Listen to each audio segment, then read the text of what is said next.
Hello homebrewers. So, we have an opportunity. Well, I have an opportunity.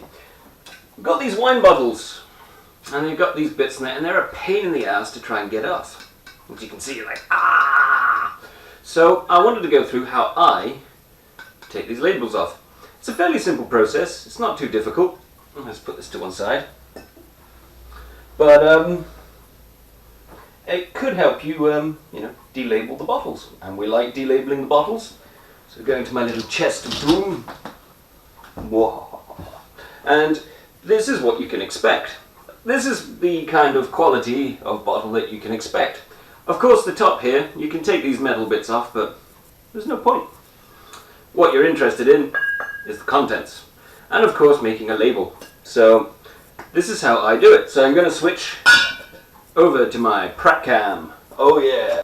So here I am with my Pratt cam, right here. So for this project, what you, for delabeling, what you are going to need is some type of container. I have this 25 litre fermenter, which I just keep to the side. I don't really use it apart from in autumn. You're going to need a bag to store the rubbish or recycling thing. And nav, because it just saves a lot of time. And then we open up and I'll show you what's inside. So in here I've already got some bottles which have been soaking for 24 hours.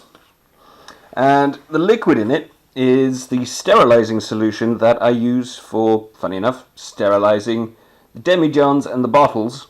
So instead of just pouring it away, I put it in a container and I use it to get these wine labels off, because you see how easy they come off. That one's being a pain, but they come off fairly easy. Like so, just with a finger. But if you use an old knife and just stick the cap on. Don't do what I do, do what I say. Stick the cap on here.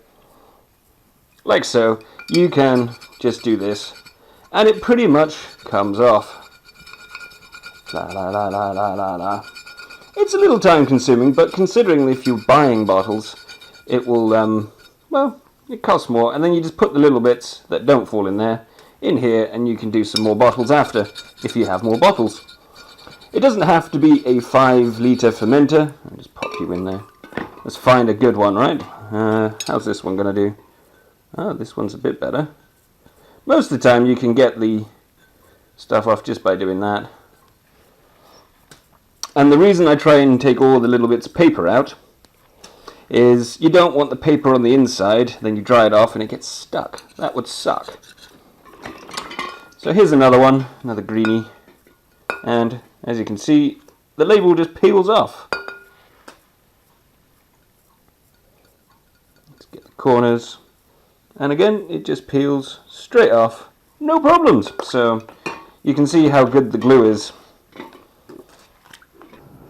So these are the bottles finished. I keep these little metal bits on mainly because they line up with the caps. Even though they're pretty much all the same, occasionally you do get some which have a tendency to leak slightly.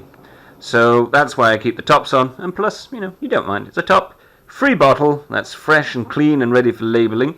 Didn't cost you anything, and it only took 20 minutes in total, and that's including the time it took to film this.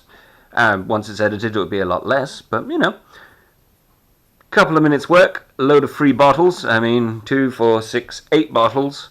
Buying them from a homebrew store is, I think it's a £5. And I just used the wastewater from sterilizing in my 25 litre fermenter, which I haven't used yet in my channel, but I will.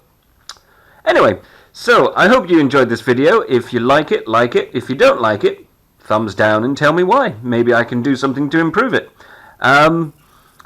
Obviously, subscribe and share the videos if you think someone will find this helpful. Cheers, guys. So that's the video over. But don't worry, if you look up above and to your left, you'll see some previous videos that I've done. If you like the video, please give a thumbs up. The subscribe button is down below. If you don't like it, give it a thumbs down. Get the community going. Leave a comment in the section below. It really gives me some motivation, and it's really good to get some feedback from you. So I hope you enjoyed the video, and good luck in your brewing endeavors. Cheers.